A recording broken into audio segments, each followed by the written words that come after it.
Sou Isabela, tenho 32 anos, sou cirurgiã e passei anos construindo uma vida da qual me orgulho. Mas, em uma terça-feira de manhã, uma única mensagem destruiu tudo. Meu telefone vibrou e lá estava. Precisamos de espaço. Não entre em contato. Mensagem da minha mãe. Minha irmã até curtiu a mensagem, como se fosse apenas uma postagem qualquer. O que doeu ainda mais veio logo em seguida. Vi as fotos que eles postaram, toda a família reunida comemorando o aniversário da minha mãe, sem um único convite para mim. Um momento familiar caloroso transformou-se em um anúncio silencioso de que eu não fazia mais parte daquilo. Meu estômago se revirou.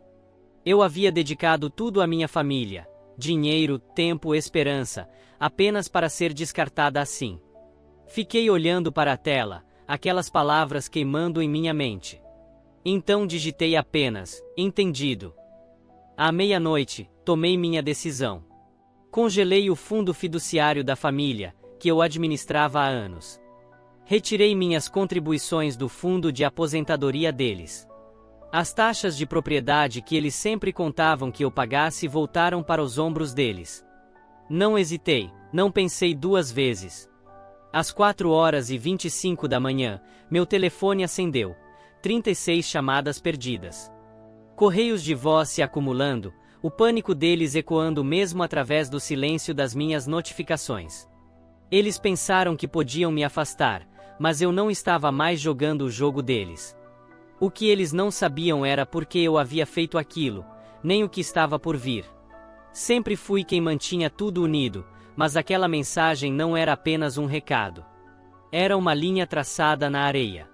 Eles queriam espaço, eu lhes daria mais espaço do que poderiam imaginar.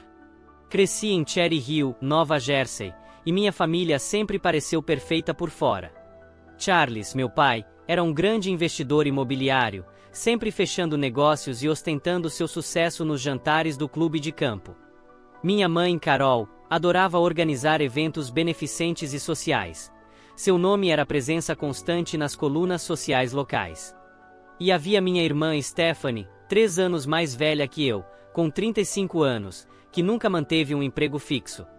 Ela vivia sustentada pelos meus pais, flutuando pela vida com total apoio. Eu era o projeto secundário, a filha que se tornou cirurgiã, mas que nunca foi suficiente aos olhos deles. Não me faltou nada na infância. Cherry Hill era feita de gramados impecáveis, condomínios fechados e escolas particulares. Os investimentos do meu pai nos mantinham confortáveis. Professores particulares, acampamentos de verão, férias na Europa. Mas sob a superfície impecável, havia uma divisão. Stephanie era a filha dourada, a favorita. Se ela quisesse um carro novo, meu pai assinava um cheque sem pensar duas vezes. Se ela acumulasse dívidas com roupas de grife, minha mãe apenas ria, dizendo que era parte do processo de se encontrar. Eu, por outro lado, era obrigada a me virar sozinha. Trabalhei nos verões para pagar meus livros da faculdade, enquanto Stephanie recebia uma mesada mensal, sem perguntas. Quando terminei a faculdade de medicina, ganhava mais do que o suficiente para me sustentar. Mas, em vez de celebrarem isso, meus pais passaram a depender ainda mais de mim. Eles não pediram diretamente, pelo menos no início. Começou com pequenas coisas. Isabela, você pode pagar o imposto da casa na praia de Jersey Shore, dizia minha mãe com um tom leve, mas claramente esperando um sim. Era temporário. Mas o temporário virou permanente. Passei a pagar pela manutenção daquela casa de férias enorme, 6 quartos, vista para o mar, uma piscina que quase ninguém usava. Cobre as contas de serviços públicos, quando os negócios do meu pai iam mal. Até transferi dinheiro para Stephanie em suas emergências, que na verdade eram viagens impulsivas ou novas bolsas de grife. Convenci-me de que era meu papel. Eu era bem-sucedida, a cirurgiã com um salário de 6 dígitos. Se eu pudesse manter a família de pé, talvez eles finalmente me vissem como viam Stephanie. Talvez meu pai parasse de ignorar minhas conquistas com um simples "que bom, Isabela". Talvez minha mãe parasse de bajular as ideias vazias de Stephanie, enquanto ignorava minhas longas horas no hospital. Despejei centenas de milhares de dólares em suas vidas, 300 mil dólares apenas pela casa em Jersey Shore, outros 50 mil por ano para as despesas de Stephanie. Achei que isso criaria um elo familiar verdadeiro. Mas não criou. Em todos os jantares de família, eu me sentia uma estranha em minha própria casa. Minha mãe exaltava o último capricho de Stephanie, um curso de culinária que ela nunca terminava ou um retiro de yoga abandonado depois de uma semana. Meu pai concordava, sua atenção sempre voltada para ela. Se eu mencionasse uma cirurgia difícil que havia realizado, 12 horas de trabalho para salvar uma vida, eles mudavam de assunto imediatamente. Stephanie está pensando em começar um blog, minha mãe disse uma vez, interrompendo-me no meio da frase. Um blog. Como se isso pudesse se comparar a reconstruir a coluna de alguém. Tentei ignorar e me concentrar no meu trabalho, mas a solidão se infiltrava. Voltava para casa exausta após um plantão noturno e via fotos dos meus pais e Stephanie em algum evento ou brunch, todos sorridentes, sem nenhuma menção a mim. Rolava o feed das redes sociais da minha mãe, cheio das aventuras de Stephanie, e nunca uma palavra sobre a minha carreira. Continuei escrevendo cheques, esperando que um dia eles percebessem. Você é tão responsável, Isabela, minha mãe dizia. Mas não havia orgulho em sua voz, havia expectativa. Enquanto isso, Stephanie podia fazer o que quisesse sem consequências. Se ela batesse o carro do meu pai, ele apenas ria. Se ela gastasse demais, minha mãe chamava isso de viver a própria verdade. Comecei a me questionar. Por que eu era a única mantendo as luzes acesas, enquanto Stephanie recebia aplausos por cada pequeno passo? Por que meus pais agiam como se meu sucesso fosse algo natural, enquanto cada mínimo gesto dela era tratado como um milagre? Não encontrei respostas. O peso disso tudo começou a sufocar-me. Muitas noites fiquei acordada pensando se o problema era eu. Talvez, se eu desse mais, se fizesse mais, eles finalmente me enxergassem. Me agarrei a essa esperança mesmo, quando ela começou a escapar pelos meus dedos. Hoje, olhando para trás, vejo como fui ingênua. Acreditei que o dinheiro poderia comprar o amor e o respeito deles. Mas tudo o que ele fez foi me tornar invisível. Eu era o banco deles, não a filha. Essa percepção foi apenas o começo. Tudo mudou quando Julie, uma colega de trabalho, disse algo que eu não queria ouvir. Julie Walsh, uma enfermeira do hospital onde trabalho, sempre foi perspicaz, atenta a detalhes que outros não percebiam. Não éramos próximas, apenas colegas que tomavam café juntas de vez em quando, mas ela tinha o dom de ir direto ao ponto. Certa tarde, enquanto tirávamos as luvas depois de uma cirurgia longa, ela olhou para mim e disse: Isabela, sua família está se apoiando demais em você. Você está carregando a vida inteira deles nas costas. Dei uma risada nervosa, revirando os olhos. Ela não conhecia minha família. Como poderia entender? Mas as palavras dela ficaram martelando na minha cabeça como um espinho impossível de arrancar. Administrar as finanças da família tinha se tornado meu segundo emprego. Além das cirurgias, eu cuidava das contas da casa de férias em Jersey Shore. Impostos, manutenção, seguro, tudo. Aquela casa não era barata. Cerca de 60 mil dólares por ano só para mantê-la em pé, sem contar os reparos. Também cobria as despesas de Stephanie, aluguel do apartamento, contas de telefone, pagamentos do carro. Ela nunca pedia diretamente, mas minha mãe ligava com aquela voz doce e ensaiada. Stephanie está passando por dificuldades, Isabela. Você pode ajudar? E eu transferia o dinheiro, sem questionar, porque era isso que a família fazia, certo? Convenci-me de que era meu dever, o preço por ser a bem-sucedida. Julie via as coisas de forma diferente. Alguns dias depois, enquanto almoçávamos no refeitório do hospital, ela tocou no assunto de novo. Você está pagando por todo o estilo de vida deles, disse, apontando o garfo para mim. Sua irmã nem trabalha. Por que você tem que bancar tudo? Senti-me ofendida. Não é assim, respondi rispidamente. Eles precisam de mim. Estou apenas ajudando. Julie ergueu as sobrancelhas, mas não insistiu. Ainda assim, suas palavras ecoaram na minha mente. Eu não queria admitir, mas sabia que ela não estava totalmente errada. A verdade era que eu administrava o fundo fiduciário da família desde os meus 20 e poucos anos. Meu pai havia me passado essa responsabilidade depois de um de seus negócios fracassar, dizendo que eu era melhor com números. Não era um elogio, era um fardo. Eu equilibrava as contas, pagava as despesas e garantia que todos permanecessem confortáveis. Enquanto isso, Stephanie flutuava pela vida sem emprego, sem responsabilidades. Se ela ligasse reclamando de uma conta de telefone atrasada, minha mãe me ligava logo depois. Você pode resolver isso, Isabela? E o tom dela deixava claro que eu devia aquilo a eles. Eu nunca dizia não. Mas as palavras de Julie abriram meus olhos. Comecei a notar coisas que antes ignorava. Meus pais nunca pediam que Stephanie contribuísse, mesmo com 35 anos e perfeitamente capaz de trabalhar. Eles a elogiavam pelas menores coisas, um novo hobby, uma viagem de fim de semana, enquanto minhas cirurgias de 12 horas mal recebiam um aceno de cabeça. Uma vez, mencionei uma cirurgia complexa que tinha liderado, salvando a vida de um paciente após um acidente de carro. A resposta do meu pai? Que ótimo, Isabella. A propósito, Stephanie está pensando em fazer um curso de fotografia. Um curso de fotografia. Como se aquilo tivesse o mesmo peso do que eu fazia. Comecei a somar tudo. No ano anterior, gastei $75.000 apenas com as despesas de Stephanie, aluguel, carro, faturas de cartão de crédito.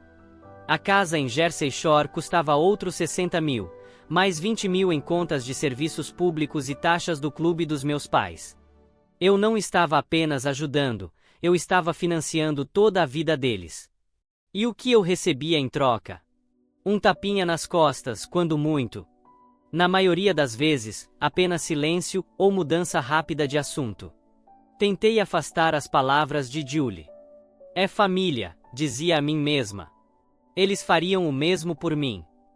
Mas fariam. Lembrei-me de uma época em que eu precisei de ajuda. Meu carro quebrou durante a residência, e eu estava sem dinheiro. Pedi ao meu pai um empréstimo, apenas alguns milhares de dólares. Ele hesitou, disse que verificaria as contas. Nesse mesmo mês, Stephanie ganhou um carro novo, sem nenhuma pergunta. A lembrança doeu, mas eu a enterrei, dizendo a mim mesma que não importava. Julie, no entanto, não desistiu. Durante um plantão noturno, ela me encontrou na sala de descanso, exausta depois de uma cirurgia de 10 horas. Isabela, você está se matando por eles, disse. E eles nem são gratos. Quis argumentar, defender minha família, mas não consegui. Lá no fundo, eu sabia que ela tinha razão. A vida despreocupada de Stephanie, o apoio interminável dos meus pais a ela, nada disso era justo. Porque eu tinha que manter tudo unido, enquanto ela vivia sem preocupações. Aquela noite, fui para casa e abri as contas da família. Os números me encararam, $155 mil gastos no último ano, tudo do meu bolso.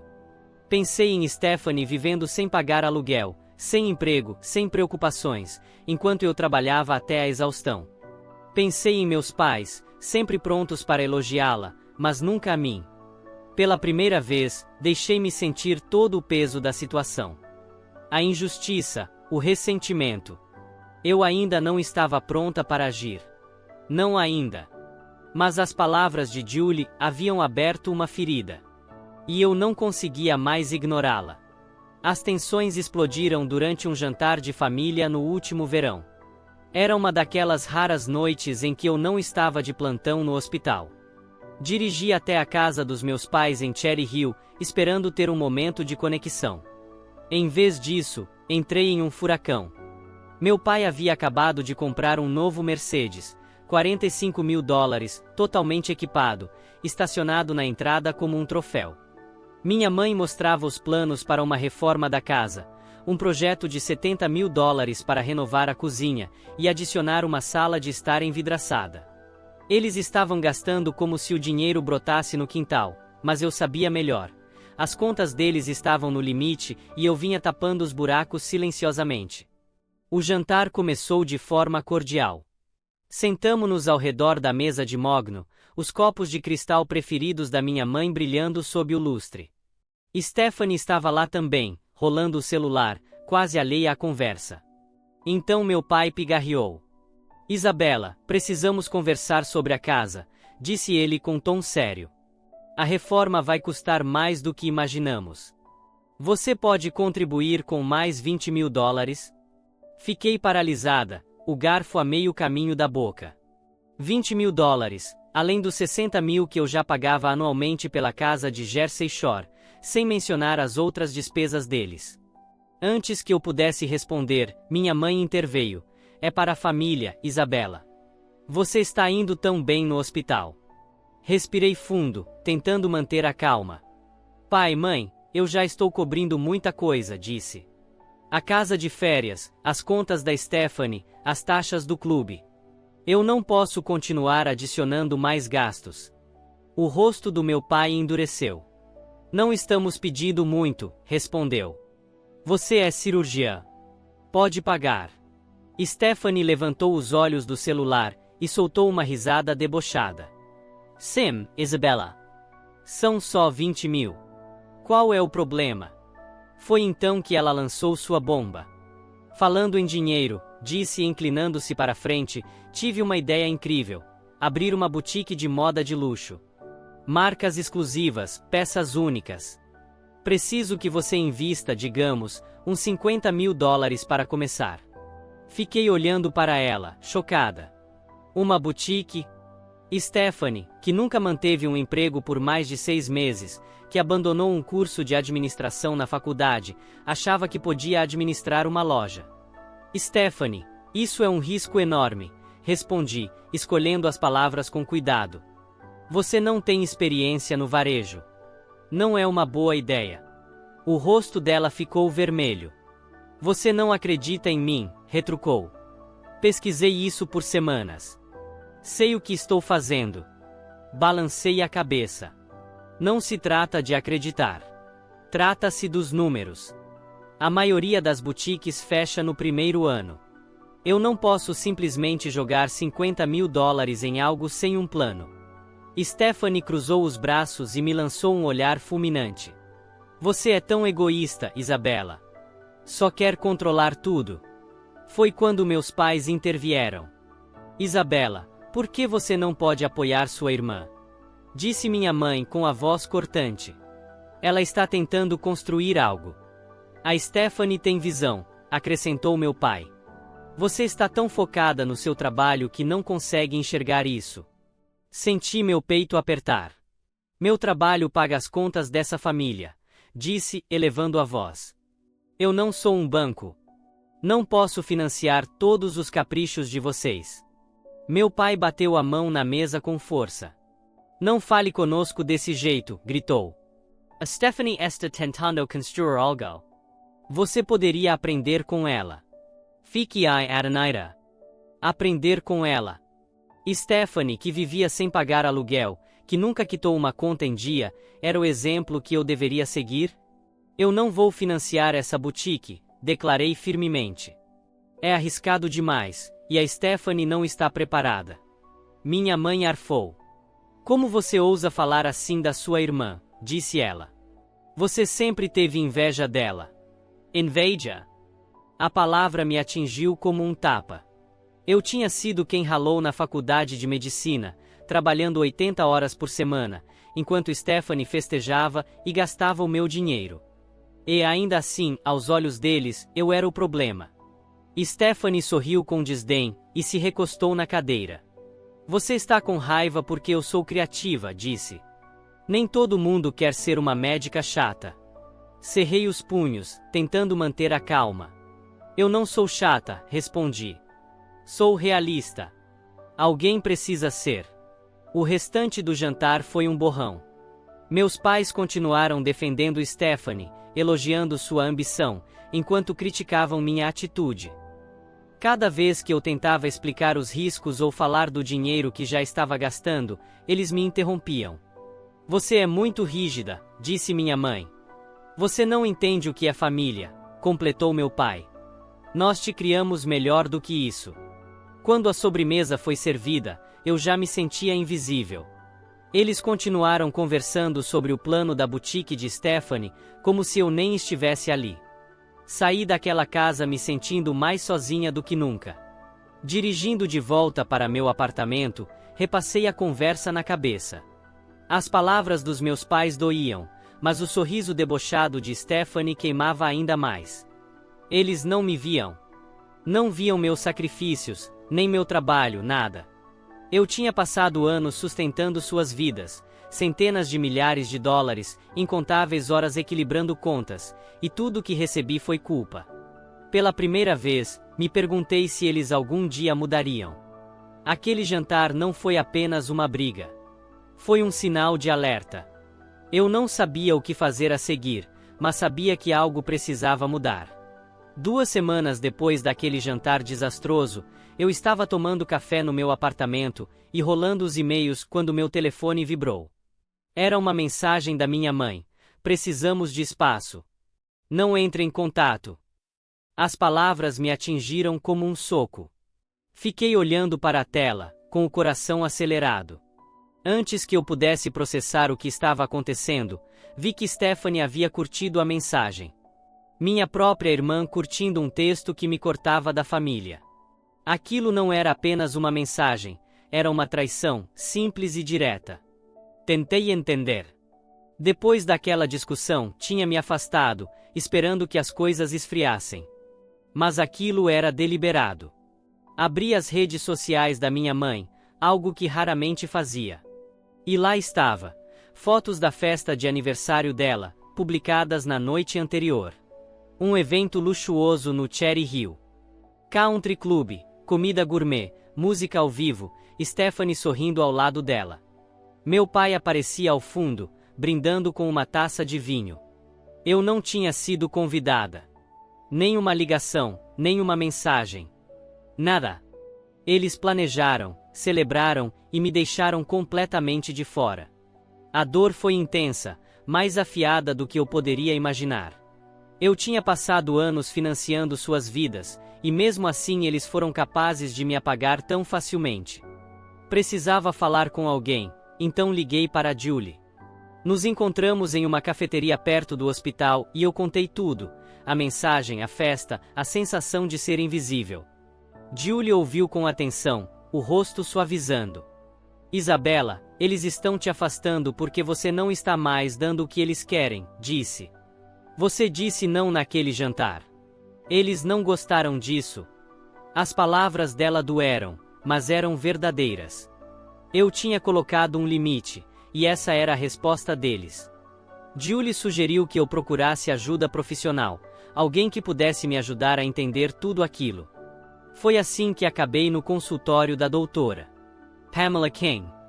Dro. King, uma terapeuta de voz calma e olhar afiado, não adoçou a realidade. Na primeira sessão, mostrei a mensagem e contei sobre a festa. Isso não é apenas sobre espaço, disse ela. Sua família criou uma dinâmica em que você é a provedora, não a pessoa. Eles estão te punindo por sair desse papel. Fique ali sentada, Adanaira. Provedora, não pessoa. Era como se ela tivesse colocado um espelho na minha frente. Ela perguntou sobre meu papel na família. Expliquei como vinha pagando as despesas deles, centenas de milhares de dólares ao longo dos anos, desde a casa em Jersey Shore até o aluguel de Stephanie. Contei como meus pais sempre elogiavam Stephanie e ignoravam meu trabalho. Ela apenas assentiu, fazendo anotações. Você está presa em um padrão, disse. Você dá, eles recebem. E quando você para de dar, eles te afastam. Isso não é saudável. Quis argumentar, dizer que eles estavam apenas passando por dificuldades, mas a verdade estava ali, nua e crua. Aquela mensagem, aquela festa, eles não queriam a mim. Queriam meu dinheiro. Nas sessões seguintes, a doutora King me ajudou a enxergar o quadro geral. Meus pais e Stephanie dependiam de mim para manter o estilo de vida deles, mas não me ofereciam nada em troca, nem amor, nem respeito. Você está tentando ganhar a aprovação deles, disse ela. Mas você não pode comprá-la. E, mais importante, você não precisa dela. Suas palavras me atingiram profundamente. Eu tinha passado anos acreditando que, se desse o suficiente, eles me valorizariam. Mas não valorizavam. A festa de aniversário era a prova disso. Eles podiam celebrar sem mim, mas não podiam pagar as contas sem mim. Contei tudo a Julie depois das sessões, e ela foi direta. Eles estão te usando, Isabella, disse, tomando um gole de café. Você merece coisa melhor. Eu sabia que ela tinha razão. Mas foi a doutora King quem me deu as ferramentas para agir. Ela falou sobre limites, não apenas dizer não, mas impor esse não. Você não pode mudá-los, disse ela. Mas pode mudar a maneira como responde. Saí do consultório com uma sensação nova, determinação. Aquela mensagem não era apenas uma rejeição. Era uma oportunidade de retomar o controle da minha vida. Voltei para casa e reli a mensagem. Precisamos de espaço. Não entre em contato. Tudo bem, pensei. Eles queriam espaço. Eu daria espaço, mas não da maneira que imaginavam. Pela primeira vez vi um caminho à minha frente, um caminho em que eu não era mais o caixa eletrônico deles, nem o capacho. À meia-noite, finalizei todas as mudanças financeiras que vinha planejando. Depois de semanas lutando com a decisão, eu havia terminado meu papel de banco da família. Aquela mensagem da minha mãe e a exclusão da festa foram as últimas gotas. Eu não estava apenas definindo limites. Estava retomando o controle. Sentei-me à mesa, abri o laptop e fiz as ligações que mudariam tudo. Primeiro, contatei Steven Reed, um consultor financeiro recomendado por um colega. Steven era direito e eficiente. Revisou o fundo familiar e disse: "Você está financiando isso sozinha há anos. É hora de se proteger." Seguindo seu conselho, congelei o fundo, bloqueando o acesso ao dinheiro. Transferi a administração para uma empresa profissional, garantindo que ninguém pudesse tocar no dinheiro sem supervisão. Não foi fácil. Aquelas contas tinham mais de $1 milhão, a maior parte do meu próprio bolso, mas era necessário. Depois, tratei da casa em Jersey Shore. Eu vinha pagando $60 mil por ano pela manutenção, mas isso acabaria ali. Liguei para Christine Gray, uma advogada especializada em imóveis. Ela confirmou que minha parte da propriedade era legalmente minha. Você pode vender sua parte sem o consentimento deles, explicou. Listei minha parte com um corretor, esperando receber cerca de $200 mil. Cada passo foi feito com cuidado. Steven e Christine garantiram que tudo estivesse em ordem. Eu não estava agindo por impulso, estava fazendo tudo corretamente. Por fim, interrompi todas as transferências para minha família. Nada mais de aluguel para Stephanie. Nada mais de contas para meus pais. Nada mais de taxas de clube. Cancelei todos os débitos automáticos, cortando o fluxo de dinheiro que eu mantinha aberto há anos. Foi como arrancar um curativo, doloroso, mas libertador. À meia-noite, recostei-me na cadeira, exausta, mas decidida. Eu havia feito isso. As consequências chegaram rápido. Às 4h25 da manhã seguinte, meu telefone começou a tocar sem parar. Meu pai ligou 16 vezes. Minha mãe 12. Stephanie, pá. No total, 36 ligações, cada uma mais desesperada do que a anterior. Deixei todas irem para a caixa postal. As mensagens eram claras. Isabella, o que diabos você está fazendo? Resolva isso agora. A voz do meu pai soava irritada e autoritária. Como você pôde fazer isso conosco, Isabella? Somos família. Minha mãe tentava soar afetiva, mas era pura manipulação. Você é tão egoísta. Está arruinando nossas vidas. Stephanie cuspia veneno em cada palavra. Eu não respondi. Já tinha ouvido tudo aquilo naquele jantar no verão passado. Logo depois vieram as mensagens de texto. A de minha mãe era longa e melodramática. Você está nos abandonando. Confiamos em você com as finanças da família, e é assim que você retribui? Meu pai foi direto. Me ligue de volta ou você vai se arrepender.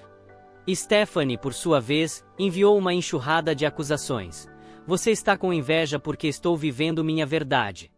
Você é apenas uma médica fria e controladora.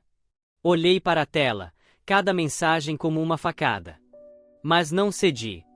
As palavras da doutora King ecoavam na minha cabeça.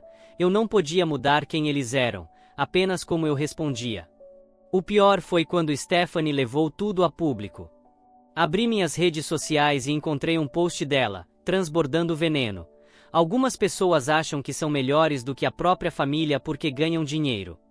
Não se deixem enganar pelo sucesso da minha irmã. Ela não tem coração. A publicação já tinha dezenas de curtidas, principalmente de amigos dela, e vários comentários julgadores. Nossa, que baixo. Que traical. Meu estômago se revirou. Eu tinha passado anos sustentando Stephanie, pagando aluguel, contas, $75 mil apenas no último ano, e agora eu era a vilã da história. A postagem se espalhou, e logo estava sendo compartilhada por pessoas que eu nem conhecia. Liguei para Christine, preocupada com as possíveis consequências legais. O post dela é nojento, mas não é difamação, disse ela. É apenas drama familiar exposto em público.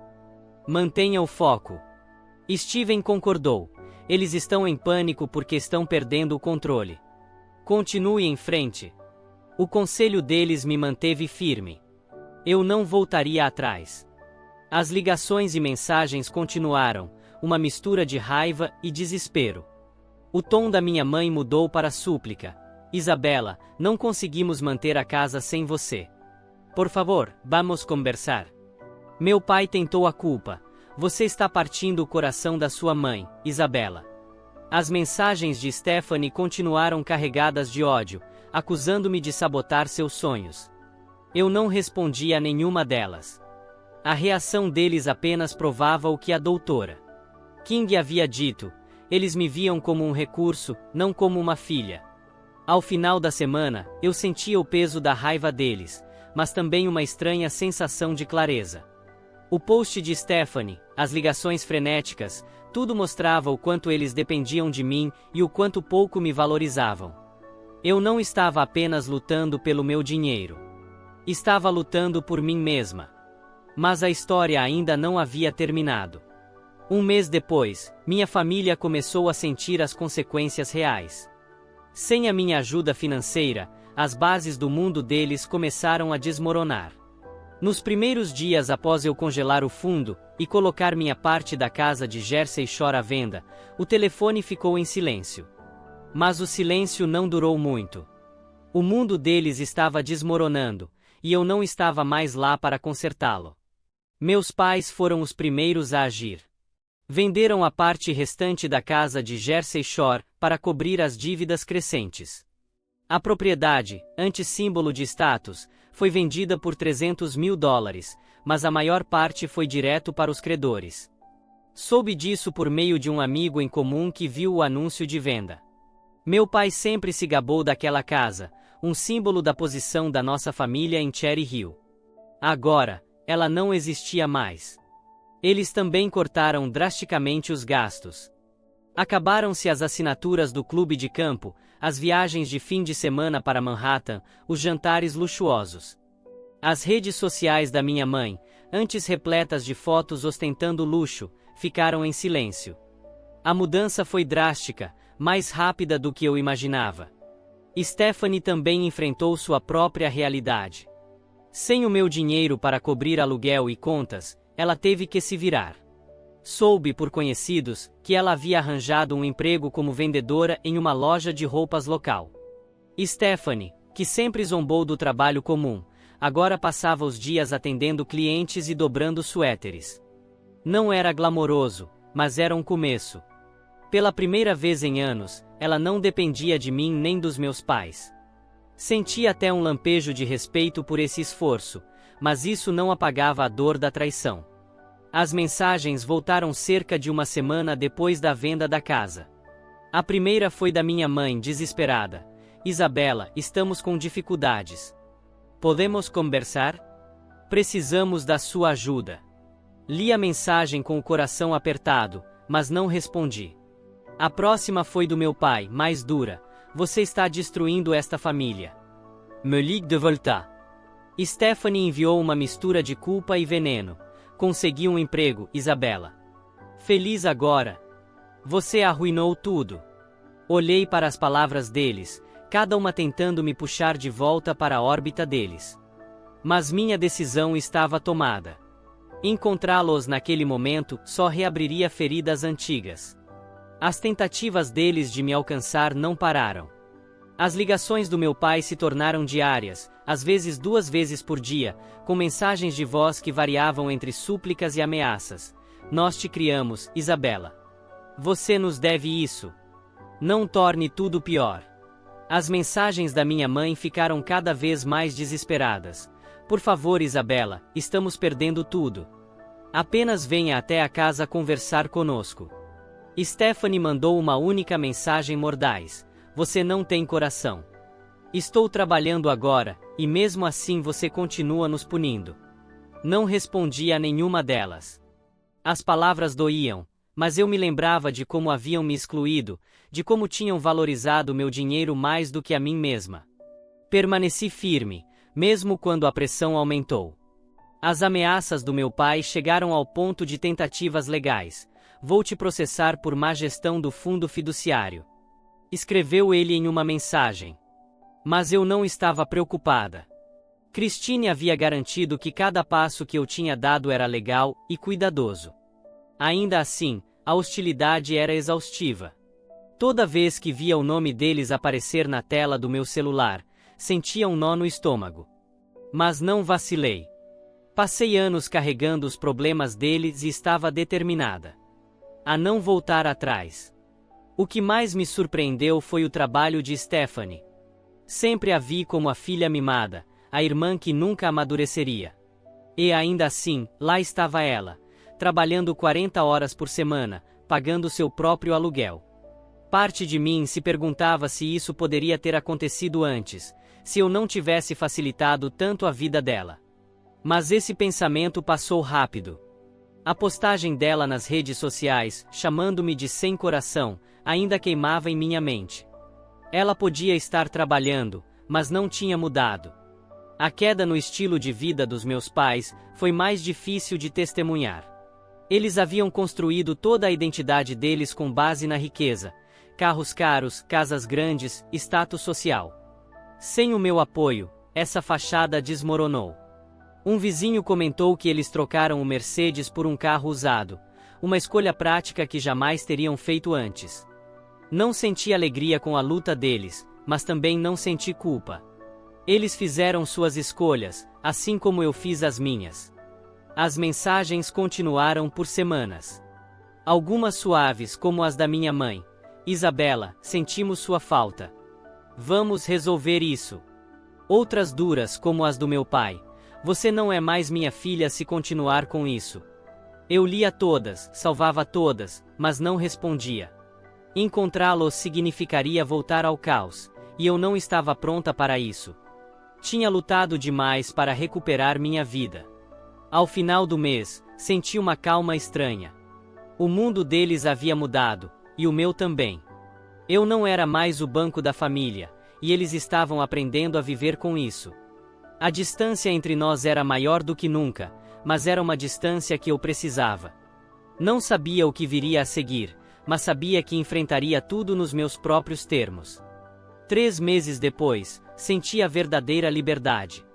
Pela primeira vez em anos, eu não carregava o peso das demandas da minha família. Não havia falado com eles desde as últimas mensagens desesperadas, e o silêncio era libertador. Minha vida agora era só minha, e eu a estava construindo do meu jeito. Meu pai e minha mãe estavam lutando para sobreviver em Cherry Hill. Sem o meu apoio financeiro, o estilo de vida luxuoso deles havia desmoronado completamente. Um colega que os conhecia mencionou que haviam se mudado para um condomínio menor, bem longe da antiga casa espaçosa. O círculo social deles, antes invejado por todos, havia encolhido. Os convites para o clube de campo pararam de chegar, e os nomes deles deixaram de aparecer nas fotos dos eventos locais. Meu pai, que antes se vangloriava como investidor de sucesso, agora era apenas mais um aposentado tentando sobreviver. O negócio de organização de eventos da minha mãe havia falido. Ninguém queria contratar alguém que nem conseguia pagar suas próprias festas. Não era fácil ouvir tudo isso, mas eu não me sentia responsável. Stephanie, surpreendentemente, estava se saindo melhor. Ela havia se adaptado ao trabalho na loja de roupas, ganhando o suficiente para cobrir aluguel e contas. Um conhecido em comum comentou que ela parecia mais focada, até mesmo orgulhosa do próprio esforço. Fiquei feliz que ela estivesse finalmente se sustentando, mas isso não apagava o que ela havia feito. A postagem nas redes sociais, chamando-me de sem coração, ainda machucava. Não tínhamos nos falado, e eu não tinha planos de procurá-la. Algumas pontes simplesmente permanecem queimadas. Enquanto isso, minha vida estava tomando rumos que eu não esperava. No hospital, mergulhei no meu trabalho como cirurgiã. Assumi novos projetos de pesquisa, mentorei médicos mais jovens e até comecei a dar aulas na faculdade de medicina. Fora do trabalho, construí uma rotina só minha. Corridas matinais, jantares tranquilos com amigos, fins de semana explorando novos hobbies. Eu não estava sozinha. Eu estava inteira. O dinheiro que antes despejava na minha família agora ia para o meu futuro, poupanças, investimentos e o meu pequeno apartamento que eu amava. Pela primeira vez, eu não vivia buscando a aprovação de ninguém. Olhando para trás, enxerguei a lição com clareza. Definir limites não é apenas dizer não, é proteger o próprio valor. Eu passei anos tentando conquistar o amor da minha família com dinheiro, achando que isso faria com que me enxergassem. Mas eles nunca me viram, não de verdade. Cortar os laços financeiros foi doloroso, mas me mostrou que eu não precisava da validação deles para ser suficiente. Eu já era suficiente sozinha. Aprendi outra coisa também. Você não pode mudar pessoas que não querem mudar. Meu pai e minha mãe se agarraram aos velhos hábitos, até não terem escolha a não ser se adaptar. Stephanie deu alguns passos à frente, mas nossa relação estava quebrada demais para ser consertada. Eu não os odiava. Eu apenas escolhi a mim mesma. E essa escolha trouxe paz. Se você já teve que impor limites à sua família, sabe o quanto isso é difícil. É uma luta colocar a si mesmo em primeiro lugar, especialmente quando a culpa tenta puxá-lo de volta. Mas vale a pena. Gostaria de ouvir suas histórias. Como você definiu seus limites? O que aprendeu com isso? Compartilhe. Sua experiência pode ajudar outra pessoa a encontrar sua própria liberdade.